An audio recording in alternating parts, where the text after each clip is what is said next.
Okay, this is a piano keyboard. The white notes almost all look the same. The black notes come in groups of 2 and 3, all the way up and down the piano. There's 2, then a gap. There's 3, then a gap. There's 2, then a gap. There's 3, then a gap. That's how you can figure out the names of the white notes, is using the black notes. You use the double black. It's like a doghouse. And the dog, that's a D. The dog lives in the doghouse. So think up here, that's not a doghouse, that's the doghouse. The D is the white note between the two blacks. If you want to help remember letters even better, you can say big house has a front step, that's the F. F, the front step of the big house, and the back step of the big house, the back step is the B. F, when you see 3, and B, back step when you see the 3, and F for the front step. You see the 2, the double's the doghouse, that's the D, D. Once you know that's a D, you can just go A, B, C, D. It's 7 letters of the alphabet. A, B, C, D, E, F, G. Repeats, so A is up here, and it keeps on going, A, B, C, all the way that way. It keeps going both directions. You find the doghouse, you find the D.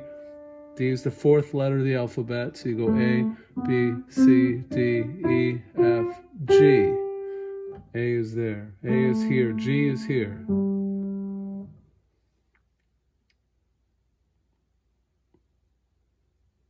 How you name the black notes is you use these symbols.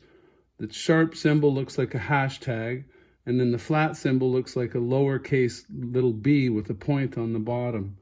And the sharp symbol, sharp, it goes up, like the word sharp has a P at the end, or it's raised, there's an R in it, it's raised. Sharp is up, flat, there's an L in it, it's lowered. Flat is lowered. So if I have the C's right here, C's right there, if I go up to the black note above it, I could call it C sharp, C sharp. The same black note, I can think this is the D, the dog, the D, flat, D flat. The same black note has 2 names, like you have a first name and a middle name. It's C sharp or D flat. So the black note has got 2 names. C sharp equals D flat. And all the black notes are that way. So this is D, D sharp, D sharp, E flat. There's no black note between E and F, but F, there's a black note above, F sharp. But you can call it G flat. It continues, so G sharp is there, and above the G is the A. That's A flat. That black note is A flat, G sharp. And the last black note here, A sharp, is the same as B flat. So there's 7 white notes, A, B, C, D, E, F, G. 7 white notes. And 5 black notes, the C sharp, the D sharp, the F sharp, the G sharp, the A sharp. 7 white notes, 5 black notes. There's 12 different notes. There's 12 different notes in music. The interval between different notes, we use interval being the distance between. We have from this note to this note, that is called a half step. From this note to this note is called a whole step. So from here to here is half step. From here to here is whole step. There's another word for it, tone. You can call that a semitone, and you can call this one a whole tone. So half step is also semitone, and whole step is also whole tone. From a black, this black to this black, that's a whole step. That's a whole step because there's this half a step and another half a step. So from there to there is a whole step. There to there is a half step. This white to this white is a half step. When we do keys, there's 12 different notes. The 7 white notes, the 5 black notes. 7 white notes, A, B, C, D, E, F, G. 5 black notes, 2 and 3 is 5. The 12 different notes, each can be do. They can each be a tonal center. The tonal center, the tonic is do. If I make this do, I want do, re, mi. I want do, re, mi, fa, sol, la, ti, do. Like that. It goes all the way up from this note, this C. Do, re, mi, fa, sol, la, ti, do. Each of the 12 can be do. If you wanted this to be do, it would sound like this. If you wanted this one to be do, it sounds like this. That's all. Do, re, mi, fa, sol, la, ti, do. That is a diatonic scale. The diatonic scale has to have a certain pattern to it. I'm going back to this one and I'm calling it do again. If C is the do to re is always a whole step. Do, re, whole step.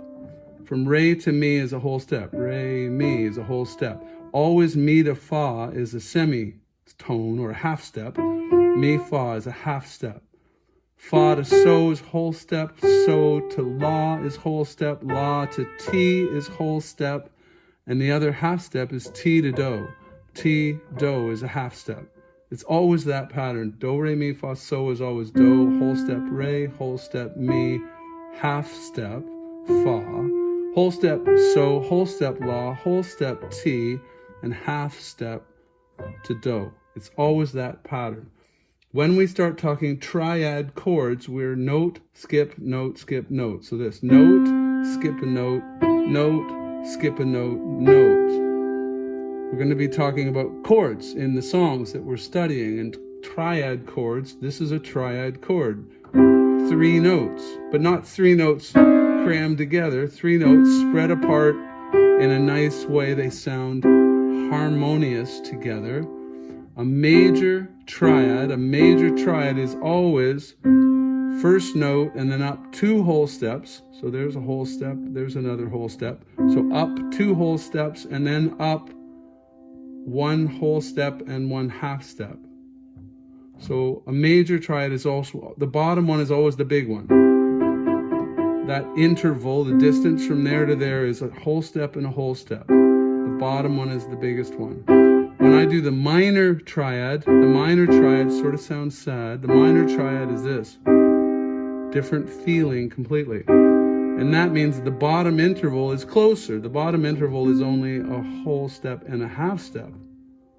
And that leaves 2 whole steps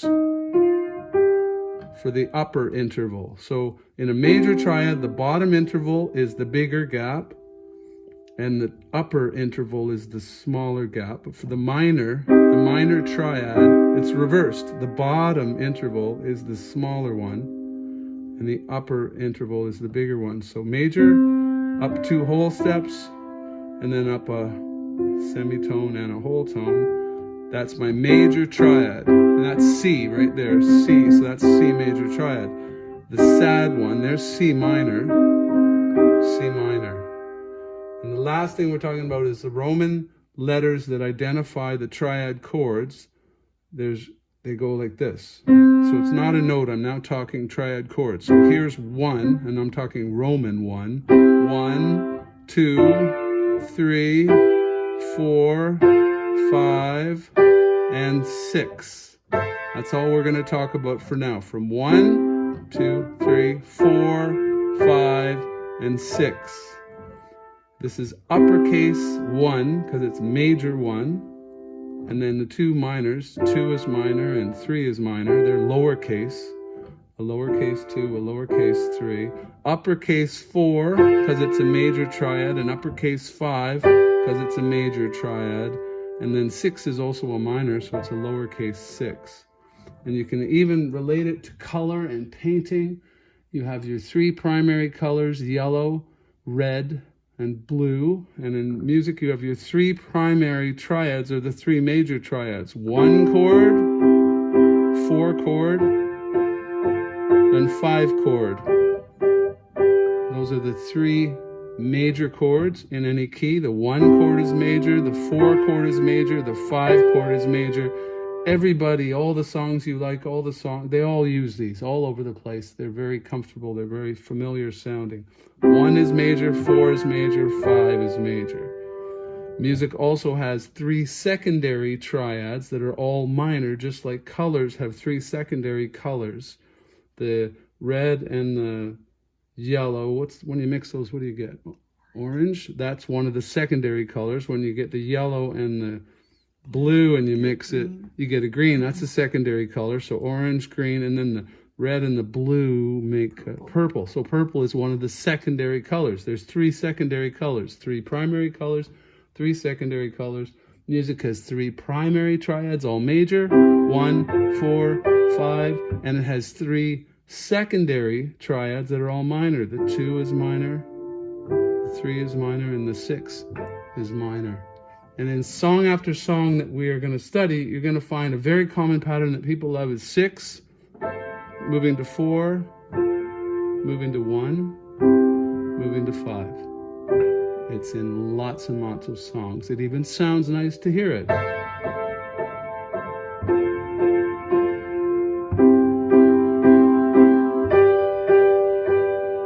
That is a chord progression, triad chord progression, starting with 6, which is minor, but then it's doing the 3 primaries. It's doing 4 is major, and 1 is major, and 5 is major.